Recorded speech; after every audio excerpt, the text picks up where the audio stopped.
السلام علیکم ورحمۃ اللہ وبرکاتہ۔ اردو نیوز انڈیا کے معزز ناظرین و سامعین، آپ کا خیر مقدم میں آپ کے ساتھ احتشام نظامی قاسمی۔ ناظرین، اس وقت کی بڑی اہم خبر لے کر آپ کی خدمت میں حاضر ہوئے ہیں۔ ناظرین کرام، آپ کو بتلائیں کہ مادر علمی دارالعلوم دیوبند کا نہایت ضروری اور اہم اقدام دیوبند اور قرب و جوار کے قصبات اور دیہاتوں میں اساتذہ دارالعلوم و دیگر مبلغین کے ذریعے کروائے جائیں گے اصلاحی بیانات۔ امیر الہند حضرت مولانا قاری محمد عثمان صاحب منصور پوری کارگزار محتمم دارالعلوم دیوبند کی سرپرستی میں اصلاح معاشرہ کمیٹی کی تشکیل دی گئی ہے۔ آپ کو بتلاتے چلے کہ دارالعلوم دیوبند کی جانب سے دارالعلوم کے لیٹر پیڈ پر جاری کیا گیا ہے کہ دفتر اہتمام میں حضرات اساتذہ کرام درجہ اولیاء کی مجلس میں طے کیا گیا کہ دیوبند اور قرب و جوار کے قصبات اور دیہاتوں میں مبلغین اور اساتذہ کرام کے ذریعے اصلاحی بیانات کرائے جائیں۔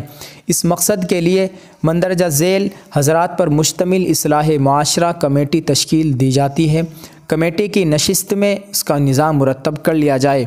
ارکان کمیٹی حضرت مولانا قاری محمد عثمان صاحب منصور پوری استاذ دارالعلوم دیوبند کمیٹی کے سرپرست ہوں گے۔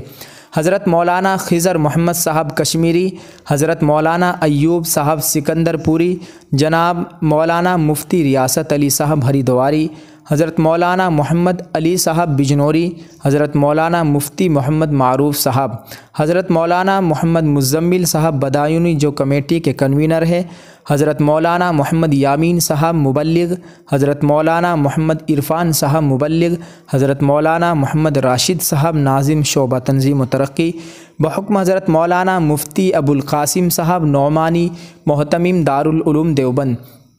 ناظرین کرام، آپ سے گزارش کی جاتی ہے کہ آپ دعا فرمائیں کہ اللہ تعالیٰ دارالعلوم دیوبند کے اس اقدام کو قبول و منظور فرمائے اور دارالعلوم دیوبند کی اور اساتذہ کرام اور دارالعلوم دیوبند سے محبت رکھنے والوں کی اللہ تعالیٰ حفاظت فرمائے۔ آمین۔ جزاک اللہ۔ السلام علیکم ورحمۃ اللہ وبرکاتہ۔